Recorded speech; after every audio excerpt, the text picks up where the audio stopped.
Lumbis Ogong merupakan salah satu kecamatan yang berada di wilayah terluar di Negara Kesatuan Republik Indonesia. Satu-satunya akses darat untuk menuju Kecamatan Lumbis Ogong hanya sampai di wilayah Mansalong, Kecamatan Lumbis.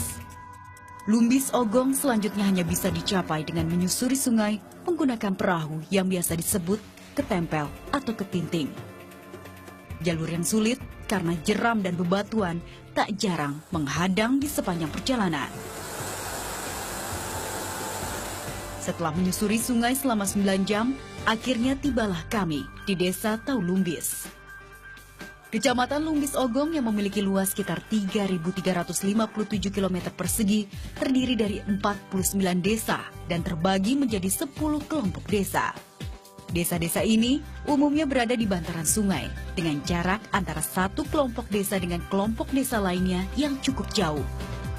Untuk fasilitas pendidikan, kecamatan ini hanya memiliki 2 sekolah menengah tingkat pertama atau SMP. Salah satunya berada di Desa Taulumbis. Selain tingkat SMP, di desa ini juga terdapat fasilitas pendidikan taman kanak-kanak dan sekolah dasar. Namun, sekolah menengah tingkat atas atau SMA belum tersedia. Nurianti dan beberapa temannya adalah pelajar SMP Negeri 02 Lumbis Ogong yang berasal dari kelompok desa Panas. Karena desanya hanya ada sekolah dasar, maka mau tak mau ia harus menempuh perjalanan dari Desa Panas ke Taulumbis selama sekitar 2 jam perjalanan melintasi sungai. Kadang, jika sungai susah dilewati, ia dan teman-temannya terpaksa tidak bisa bersekolah.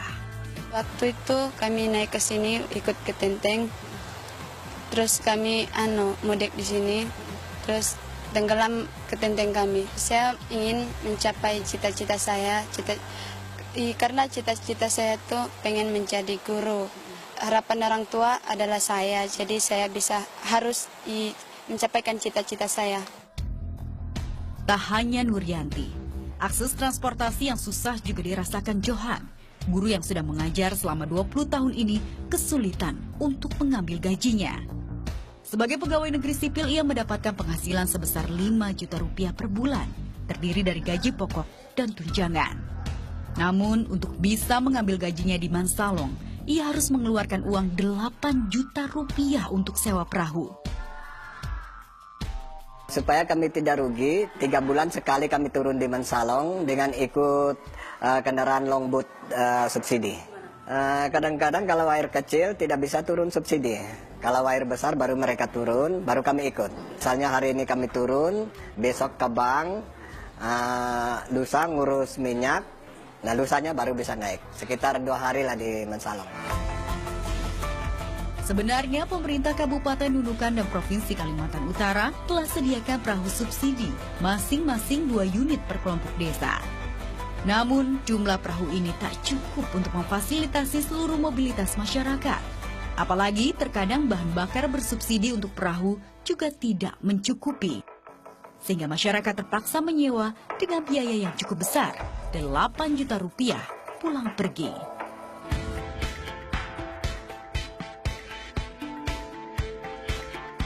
Taulumbis ini sendiri merupakan kelompok desa terjauh dari Kecamatan Lumbis Ogong. Nah, karena di sini cuma ada pendidikan sampai tingkat SMP, sedangkan untuk kesehatan hanya ada bidan, maka bagi masyarakat yang menginginkan fasilitas lebih, mereka bisa ke kecamatan sebelah yaitu ke Mansalong dengan jarak tempuh sekitar 9 jam menggunakan perahu ataupun ke negara tetangga dengan jarak tempuh yang sama namun dengan fasilitas kesehatan yang lebih memadai. Selain minimnya fasilitas pendidikan, permasalahan lain yang dialami masyarakat di wilayah perbatasan negara ini adalah soal layanan kesehatan. Meski tersedia puskesmas, fasilitas yang disediakan masih sangat minim. Jumlah tenaga kesehatan yang ada juga terbatas. Akibatnya, jika ada warga yang sakit, mereka harus berobat ke Mansalong dengan waktu tempuh berjam-jam. Yang lebih miris, tak jarang warga lebih memilih berobat ke wilayah Keningau, Malaysia, yang disebut memiliki pelayanan medis lebih baik. Nah, itu juga berobat itu masyarakat di sini berobat itu memilih ke Malaysia. Karena apa? Jujur, keluarga saya pernah meninggal karena pelayanan Indonesia yang ada pelayanan kesehatan Indonesia tidak ada. Warga di wilayah perbatasan negara ini berharap pemerintah Indonesia segera merealisasikan pembangunan jalan darat yang telah dimulai, sehingga jarak tempuh ke tempat pelayanan masyarakat menjadi lebih singkat dan harga barang serta jasa bisa dipangkas. Kurangnya fasilitas pendidikan, kesehatan, komunikasi, minimnya lapangan kerja, dan akses transportasi yang belum memadai adalah sejumlah permasalahan yang kini dihadapi masyarakat yang tinggal di Kecamatan Lumbis Ogong. Terkait permasalahan itu, pemerintah Kabupaten Nunukan akui memiliki keterbatasan dalam memberikan pelayanan pada seluruh masyarakat. Anggaran pendapatan dan belanja daerah atau APBD yang hanya sebesar 1,5 triliun rupiah dinilai tidak cukup menjaga wilayah perbatasan. Sebenarnya ke depan ini memang perlu ada perhatian yang lebih ekstra lagi ya, baik itu dari sisi pembangunan ya, pembangunan infrastrukturnya ya, karena memang di sana juga masih perlu peningkatan lagi pembangunan infrastruktur seperti jalan apa dan sebagainya. Melihat realitas itu, pemerintah pusat mulai berbenah. Pelan tapi pasti, geliat pembangunan di wilayah perbatasan yang disebut sebagai wilayah terdepan NKRI terus dilakukan. Pembangunan di wilayah perbatasan mutlak harus dilakukan pemerintah. Tak hanya bagian dari keseriusan pemerintah untuk mengurus semua warganya tanpa terkecuali, tapi juga menjadi bukti keseriusan negara dalam menjaga kedaulatan di titik terdepan negara kesatuan Republik Indonesia.